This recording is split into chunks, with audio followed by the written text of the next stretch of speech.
अहिले रातको 10 बजे हजुरको रेडियो 102.1 मेगाहर्ज।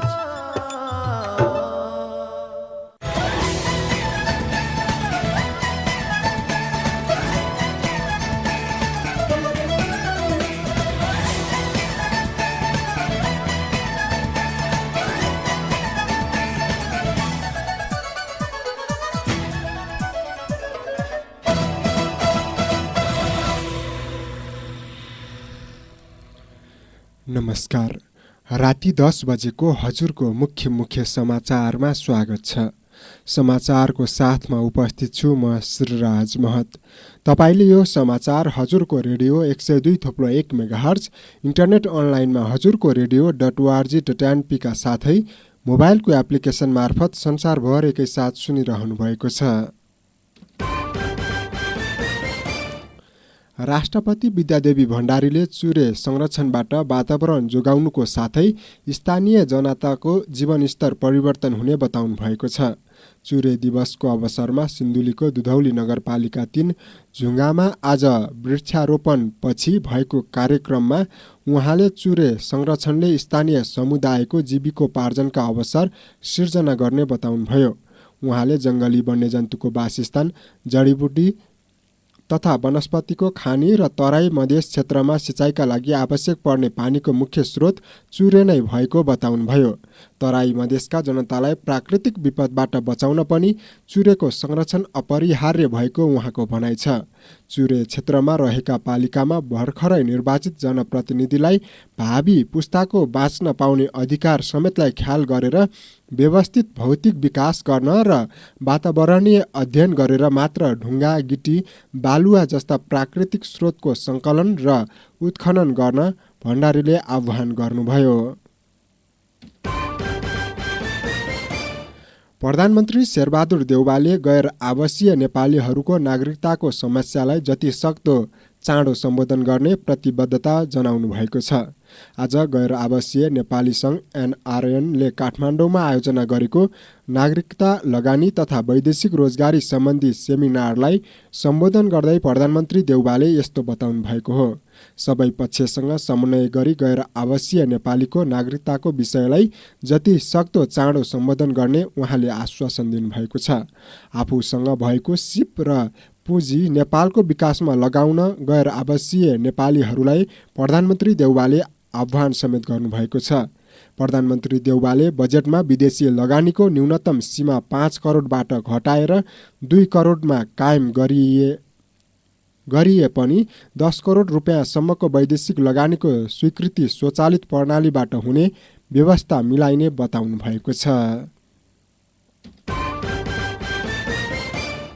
सरकारले अमेरिकाको स्टेट पार्टनरसिप प्रोग्राम SPP मा नेपाल संलग्न नहुने बताएको छ।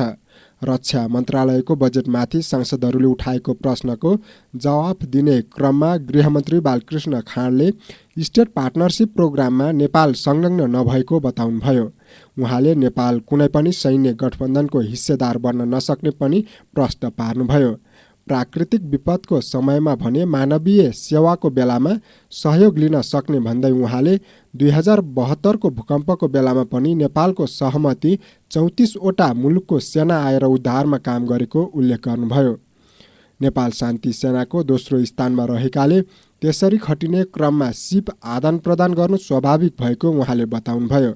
यस्तै मन्त्री खाँडले प्रधानमन्त्री शेरबहादुर देउवाको अमेरिका भ्रमण निश्चित भइ नसकेको पनि बताउनुभयो।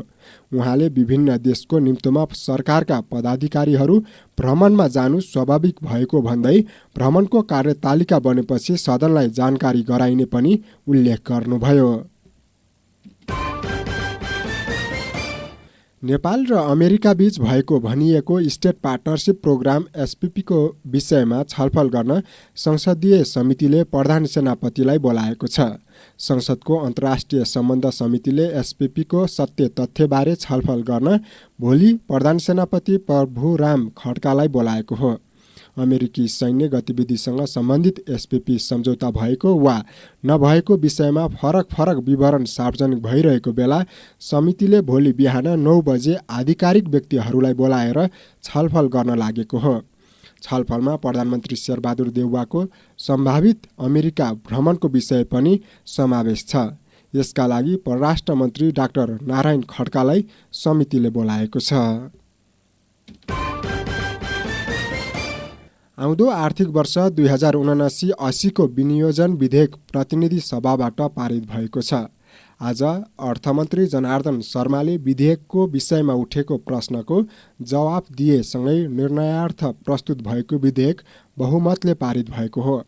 तर विनियोजन विधेयक पारित गर्ने प्रक्रियामा नेकपा एमालेका सांसद उपस्थित भएनन्। अर्थमन्त्री शर्माले बजेटका करका दर निर्धारण गर्ने क्रममा अनाधिकृत व्यक्तिलाई सहभागी गराएको आरोपसहितका उहाँको राजीनामा माग्दै एमाले सांसदले प्रक्रिया बहिष्कार गरेका हुन्। विनियोजन विधेयक पारित गर्न अर्थमन्त्री शर्माले राखेको प्रस्ताव संसदको बहुमतले पारित भएको हो। प्रमुख प्रतिपक्षी दल नेकपा एमालेले संसद बैठक बहिष्कार गरेको छ। प्रतिनिधि सभाको आजको बैठकमा अर्थमन्त्री जनार्दन शर्माले विनियोजन विधेयकमाथि उठेका प्रश्नहरूको जवाब दिने कार्यसूची रहेको थियो। अर्थमन्त्रीको जवाब अनावश्यक रहेको र बजेट निर्माण अनाधिकृत व्यक्तिको हस्तक्षेपबारे छानबिन नभएको भन्दै एमालेले संसद बैठक बहिष्कार गरेको हो। अर्थमन्त्रीले जवाब दिने क्रममा एमाले सांसदहरूले उठेर विरोध जनाएका थिए। एमाले सांसदको अवरोधको व्यवस्था गर्दै अर्थमन्त्री शर्माले जवाब दिने क्रम भनी रोक्नु भएन। अर्थमन्त्रीको जवाब सकिनसाथ एमाले प्रमुख सचेतक विशाल भट्टराईले प्रमुख प्रतिपक्षको विरोधलाई व्यवस्था गरिएको भन्दै संसद बहिष्कारको घोषणा गर्नुभयो। भट्टराईले बोले लगत्तै एमाले सांसदहरू बैठकबाट बाहिरिएका थिए। एमालेले बहिष्कार गरे पनि सभामुखले बैठक जारी राख्नुभयो। नेकपा एमालेले स्थानीय तहका जनप्रतिनिधिका लागि 2 दिने प्रशिक्षण तथा अभिमुखीकरण तालिम सुरु गरेको छ। काठमाडौँको राष्ट्रिय सभागृहमा आजबाट सुरु भएको प्रशिक्षण कार्यक्रमको उद्घाटन अध्यक्ष केपी शर्मा ओलीले गर्नुभएको छ। प्रशिक्षण कार्यक्रमलाई सम्बोधन गर्दै अध्यक्ष ओलीले एमालेले चुनाव मात्रै नभएर अधिनायकवादी तानाशाही र दमनकारी शासकका विरुद्ध लडेको बताउनुभयो। उहाँले एमालेलाई सबैले मिलेर सिद्ध्याउन खोजेको भए पनि त्यो पूरा हुन नसकेको बताउनुभयो। जनमतका रूपमा हुनुपर्ने निर्वाचन भए पनि कुप्रचार र जालजेल भएको उहाँको भनाइ छ। जनप्रतिनिधिहरूलाई वर्तमान राजनीतिक परिस्थितिका साथै स्थानीय तहका अधिकार, कार्यक्षेत्र, जनप्रतिनिधि र पार्टीबीचको सम्बन्ध लगायतका विषयमा प्रशिक्षण दिइने एमालेले जनाएको छ। सरकारले मिलेनियम च्यालेन्ज कर्पोरेसन MCA नेपाललाई रातमाटे सब स्टेसन निर्माणका लागि जग्गा उपलब्ध गराउने भएको छ। जेठ 31 गते बसेको मन्त्री परिषद बैठकले MCA नेपाललाई रातमाटे सब स्टेसन निर्माणका लागि नुवाकोटको बेलकोट गढी नगरपालिकामा जग्गा उपलब्ध गराउने निर्णय गरेको हो। सरकारका प्रवक्ता एवं सञ्चार तथा सूचना प्रविधि मन्त्री ज्ञानेन्द्र बहादुर कार्कीले सरकारले सार्वजनिक खरिद पुनरावलोकन समितिका अध्यक्ष भीमकुमार ओझाको राजीनामा स्वीकृत गरी मोहन कृष्ण सापकोटालाई नियुक्त गर्ने निर्णय भएको बताउनु भएको छ। उहाँले सरकारले बेलायत सरकारसँगको द्विपक्षीय श्रम सम्झौता पनि स्वीकृत गर्ने निर्णय गरेको बताउनु भएको छ। भारतले नेपाललाई पेट्रोलियम पदार्थमा बढेको नयाँ मूल्य सूची पठाएको छ। नेपाल आयल निगमलाई इन्डियन आयल कर्पोरेसन IOC ले पठाएको मूल्य सूची अनुसार पेट्रोल प्रति लिटर 6 रुपैयाँ 52 पैसा, डिजेलमा 19 रुपैयाँ 3 पैसा र हवाई इन्धन 19 रुपैयाँ 91 पैसाले बढेर आएको छ। भारतले पठाएको नयाँ मूल्य सूची अनुसार पेट्रोलमा प्रति लिटर 31 रुपैयाँ 28 पैसा घाटा रहेको निगमले दाबी गरेको छ। अहिले पेट्रोल प्रति लिटर 178 रुपैयाँमा बिक्री गर्दै आएकोमा अब लागत मूल्य 209 रुपैयाँ 28 पैसा पुगेको निगमले विज्ञप्तिमा जनाएको छ। यस्तै डिजलमा अब प्रति लिटर 37 रुपैयाँ 16 पैसा र LP ग्यासमा प्रति सिलिन्डर 751 रुपैयाँ 14 पैसा घाटा हुने निगमले जनाएको छ। काठमाडौँ महानगरपालिका अन्तर्गतका कर्मचारीले हाजिर अनुसारको मात्रै तलब पाउने भएका छन्। समयमै कार्यालयमा उपस्थित नहुने र हाजिर नगर्ने कर्मचारीको तलब कटौती गर्ने महानगरपालिकाले सूचना निकालेर चेतावनी दिएको छ। सबै विभाग र वडालाई पत्र पठाएर महानगरपालिकाले गएको चैत्रमा महानगरपालिकाको परिपत्र अनुसार सम्पूर्ण कर्मचारीको हाजिरी रेकर्ड हेर्दा हाजिर नदेखिएकाले के कति कारणले हाजिर नभएको हो त्यसको विवरण पठाउन महानगरले निर्देशन दिएको छ। स्पष्ट कारण खुलाएर अनुपस्थित हुनुको कारण नदेखाएसम्म असार महिनाको तलब नबन्ने महानगरपालिकाले चेतावनी दिएको छ। प्रदेश 1 सरकारले युवा वैज्ञानिकका लागि अध्ययन अनुसन्धान र नवप्रवर्तनात्मक कार्य गरिरहेका युवा वैज्ञानिकहरूका लागि सहयोग गर्न आवेदन माग गरेको छ। प्रदेश सरकारले चालु आर्थिक वर्ष 2078-79 को बजेट र वार्षिक कार्यक्रममा भएको व्यवस्था अनुसार प्रोत्साहन कार्यक्रम सुरु गरेको र त्यसको लागि आवेदन माग गरेको हो। सामाजिक विकास मन्त्रालयले वैज्ञानिक अनुसन्धान, आविष्कार तथा नवप्रवर्तनात्मक कार्य गरिरहेका युवाहरूको प्रोत्साहनका लागि प्रोत्साहन कार्यक्रम अन्तर्गत सहयोग गर्ने जनाएको छ। दुबईबाट नेपाल फर्किएका एक व्यक्तिलाई मंकीपक्सको आशंकामा टेकुस्थित शुक्रराज ट्रपिकल तथा सरुवा रोग अस्पतालमा भर्ना गरिएको छ। अस्पताल स्रोतका अनुसार 27 वर्षीय ती व्यक्तिलाई ज्वरो पनि आएको र हातमा बिमिरा पनि देखिएकाले एयरपोर्टबाट सिधै टेकु अस्पताल पठाइएको थियो। अस्पतालका अनुसार मंकीपक्स हो होइन यकिन गर्नका लागि परीक्षणहरू गरिँदैछ र उनी निगरानीमा रहेका छन्। रामेछापको सदरमुकाम समेत रहेको मन्थली नगरपालिकाले नगरपालिकाको नीति तथा कार्यक्रम बनाउनु अघि सुझाव लिएको छ। आगामी आर्थिक वर्ष 2079-80 को नीति तथा कार्यक्रममा सबै क्षेत्रलाई समेट्न भन्दै नगरपालिकाले जिल्लाका नगरभित्रका सरोकारवाला निकायसँग छलफल गरी सुझाव लिएको हो। नगरपालिकाले नीति तथा कार्यक्रम कस्तो बनाउनुपर्छ भन्ने बारेमा सरोकारवालासँग सुझाव लिएको नगरपालिकाका सूचना अधिकारी हेमन्त बुढाथोकीले बताउनुभयो।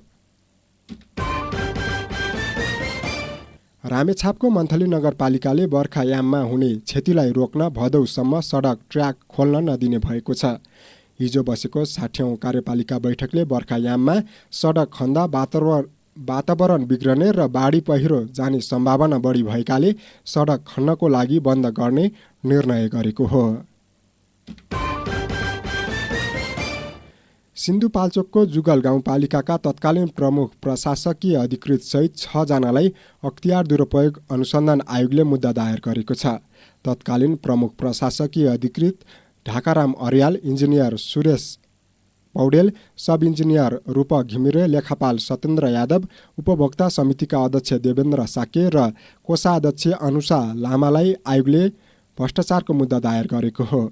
उनीहरूमाथि आर्थिक वर्ष 2074-75 बलेफी तेम्बाथान मोटर बाटो निर्माण गर्ने क्रममा अवैधानिक रूपमा उपभोक्ता समिति गठन गरेको, झुटो विवरणको आधारमा रकम भुक्तानी गरेको, मापदण्ड अनुसारको निर्माण नगरी हचुवाको भरमा काम गरेको तथा माइनुटमा पनि कृत्य हस्ताक्षर गरेको आरोप छ। उनीहरूले झुटो कागजात बनाएर 36,49,879 रुपैयाँ 63 पैसा लिएको आरोप पत्रमा उल्लेख गरिएको छ। साथै उनीहरूलाई भ्रष्टाचार निवारण ऐन अनुसार कैद वा जरिवाना गरी बिगो माग दाबी सहित विशेष अदालत काठमाडौँमा आरोप पत्र दायर गरिएको अख्तियारका प्रवक्ता श्यामप्रसाद भण्डारीले जानकारी दिनुभएको छ।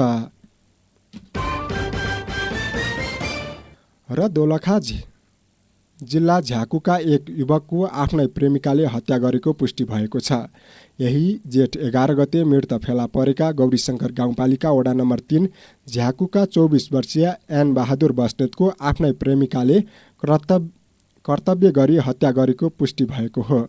दोलखा प्रहरीले आज पत्रकार सम्मेलन गरी घटनामा संलग्न एकै परिवारका 6 सहित 7 जनालाई समेत सार्वजनिक गरेको छ।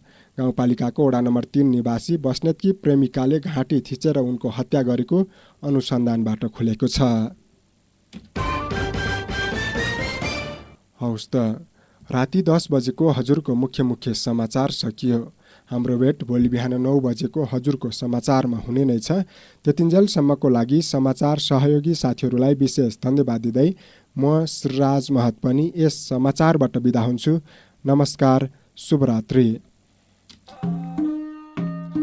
हिँड्दै आयो घुम्तीमा भेटियो सुन्ने गर्नुहोस् हजुरकै रेडियो।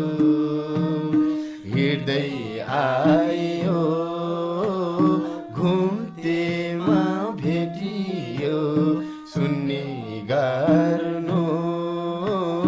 हजुरको रेडियो। ओ सुन्ने गर्नुहोस् हजुरको रेडियो।